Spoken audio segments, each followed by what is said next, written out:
Hey, it's Chris and Brian here from Resolve Technology. And today, Chris wants to talk about application whitelisting and how to prevent things like malware and ransomware or reduce the risk of that stuff happening to your workstations. Why don't you go ahead and take it away, Chris? Yeah, so we have an article here, how allow listing software can prevent ransomware and data theft. So some data is really important or sensitive in nature. And this also ties into the whole efficiency thing of business operations. Like, what are you allowing your employees to do with a computer or a laptop? Are they doing personal things on it? That's a whole nother topic and like attack vector if they're signing into personal things, which we've discussed in other videos. But there's things you can do, whether it's on-premise infrastructure, can restrict certain software, or you leverage certain function or features and functionality within a certain network firewall that can actually block applications and then certain signatures, and you just whitelist what they need to run their business. I'd also recommend, it says it enhances security posture and protects that sensitive data. The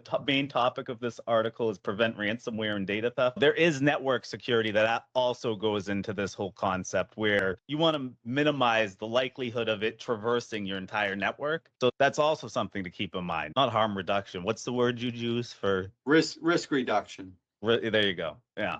You got anything to add to some of that? Yeah, well, I mean, when people think about application whitelisting, it's basically, at least in our world, a lot of people talk about specialty software that only allows the things that the business needs. For example, we actually did that for one client. We did it through GPOs. We restricted a bunch of stuff through the built-in tools in Microsoft, like on the server end. Now you can do it with things like Intune. You can block certain applications, or only when you whitelist, you only allow those applications that the employees need. So you can do a bit of that with Intune in the cloud apps and the Microsoft 365 ecosystem through the cloud, or you can use the on-premise tools. However, they're limited. So there are other products out there like ThreatLocker is a pretty known product in our space. And that one gets really aggressive. And that's more or less what they're talking about here, I think, in the article, Chris, is like only block everything by default and only allow certain pieces of software to run on the system. And then your risk becomes so minimal at that point because you're only running, you're not introducing any new pieces of software into the system. You can't install programs, you know what I mean? They have to be whitelisted. So this is a really aggressive approach. It can be done.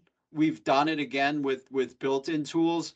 But the tools that really work well are things like the ThreatLocker tool. So if you look up ThreatLocker, you can find that information. But I don't know what else they mentioned. For a lot of clients, for most of our clients, we do a little bit of that in the firewall. And then in combination, we do use some GPOs, but we don't restrict software per se unless they get under compliance. So if we have to hit something in compliance and check the box in compliance for CMMC, for example, well, that's a different story. That's one-off case, and you might need to get very aggressive with your application blocking. Yeah. Another thing I'd like to add is they do mention the cons, and in the mentions the dynamic nature of IT environments. This has a lot to do with software constantly changing and evolving, whether that's because there's threats found in the software, 0 days, exploits, bugs, stuff of that nature. But with that changing, maybe your restrictions break some functionality in the application when the application is updated.